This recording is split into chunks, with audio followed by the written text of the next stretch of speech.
সবাইকে শীতের শুভেচ্ছা জানিয়ে শুরু করছি আমার আজকের রেসিপি লাউয়ের পায়েস। শীতকালে বিভিন্ন পিঠাপুলির মাঝে যদি পাশাপাশি লাউয়ের পায়েস থাকে ভীষণ সুস্বাদু, তবে মন্দ হয় না।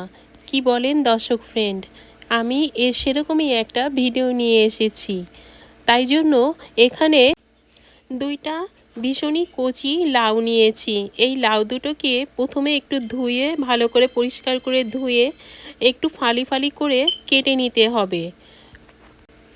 তারপরে একটা গ্রেটারের সাহায্যে এই লাউগুলোকে ভীষণ একটু চিকন চিকনভাবে গ্রেট করে নিতে হবে। অবশ্য লাউটা গ্রেট করার পরে হাতে একটুখানি থেকে যায়, সেটাকেও চেষ্টা করতে হবে গ্রেট করে নিতে, আর না পারলে এর সাথে মিশিয়ে দিতে হবে, যেহেতু কচি লাউ থাকলে কোনো সমস্যা হয় না। অপরদিকে আমি একটা পাত্রে জল গরম করতে বসিয়ে জলটা বেশ গরম হয়েছে। এবার গ্রেট করে রাখা লাউগুলো সব একে একে ছেড়ে দিচ্ছি। আপনারা চেষ্টা করবেন গরম জলে লাউটা দেওয়ার, এতে করে লাউয়ের টেস্টটা বেশ ভালো আসে। তারপরে লাউগুলাকে দিয়ে একটু নাড়িয়ে দিতে হবে। দেওয়ার পরে দেখতে হবে হালকা একটু সিদ্ধ হয়ে গেলে তখন লাউগুলাকে নামিয়ে নিতে হবে। এবার আমি লাউগুলাকে একটা প্লেটে তুলে নিয়েছি।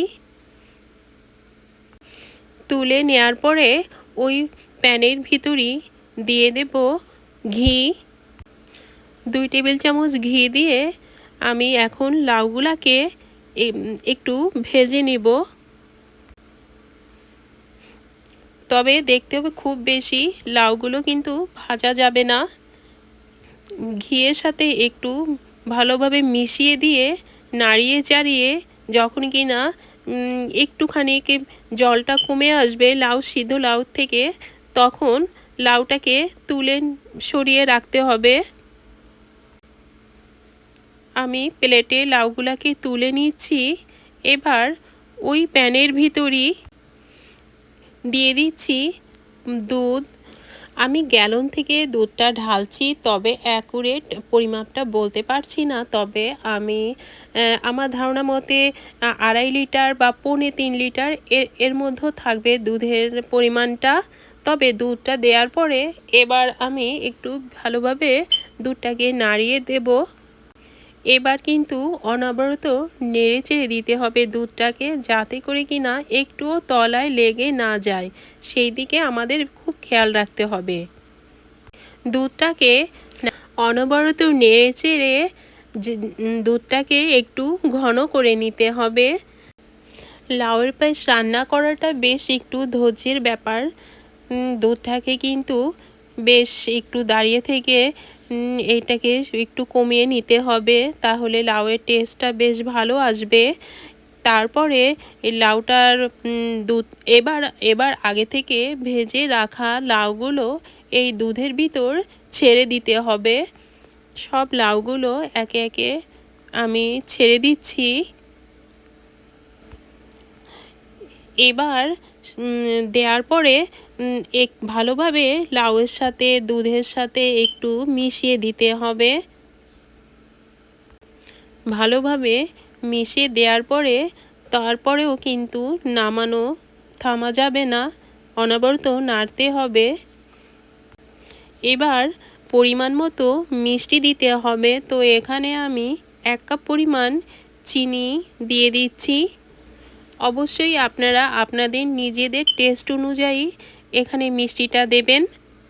মিষ্টিটা দেওয়ার পরে এবার ভালোভাবে একটু দুধের সাথে মিশিয়ে দেব। অপরদিকে একটা মেজারমেন্ট কাপের ভিতর উঁচু 2 টেবিল চামচ চালের গুঁড়া দিয়েছি। দেওয়ার পরে পরিমাণ মতো বেশ খানিকটা দুধ দিয়ে আমি একটা ব্যাটার তৈরি করে নেব। খুব ভালোভাবে চামচ দিয়ে ফেটিয়ে নিয়ে তারপর কোনো লাম্পস না থাকে এটা চেক করে নিতে হবে। তারপর লাউ দেওয়ার পরে আমি কিন্তু আবারও বেশ খানিকটা সময় দুধটাকে লাউয়ের সাথে জাল করে নিয়েছিলাম। এবার পরে ওই যেটা ব্যাটারটা তৈরি করে মিশিয়ে দিতে হবে সেগুলো আর আমি দিয়ে দিতে হবে এই ব্যাটারটা দিয়ে দেওয়ার ভালোভাবে নাড়িয়ে চাড়িয়ে দিতে হবে। খুব ভালোভাবে মিশিয়ে দেওয়ার পরে আমি এখানে 3 টেবিল স্পুন ঘি দিয়ে দেব। ঘিটা দেয়া হলে লাউয়ের পায়েসের টেস্টটা ভীষণ ভালো লাগবে। এখন অবশ্য গ্যাসের ফ্লেমটা ভীষণই কমিয়ে দিতে হবে। তারপরে বেশ এই ঘিটার সাথে খুব ভালোভাবে মিশিয়ে দেব। মিশিয়ে দেওয়ার পরে এই স্লো ফ্লেমেই আর একটুখানি গ্যাসে আমি একটু রেখে একটু নাড়িয়ে দিয়ে তারপরে আমাদের সার্ভিং বলে তুলে নিয়ে আপনাদের আমি দেখাবো কেমন হয়েছে। আশা করি আমার মতোভাবে লাউর পায়েস তৈরি করলে আপনাদেরও খুব ভালো লাগবে। এই পায়েসটা যখন তৈরি করেছি তো অনেক রাত ছিল, সবাই ঘুমিয়ে পড়েছিল। আমি রান্নাঘরে বসে রান্নাটা করেছিলাম তো। আর লাউয়ের পায়েস কিন্তু ঠান্ডা অবস্থায় খেতে বেশি ভালো টেস্ট আসবে। আমার হাজবেন্ডের ভীষণই পছন্দ এই লাউয়ের পায়েসটা। আমি প্রতি বছরই মনে হয় করে থাকি। ভিডিওটা আপনাদের কেমন লাগলো প্লিজ একটু জানাবেন। সবাই খুব ভালো থাকবেন। আজ এই পর্যন্ত, বাই।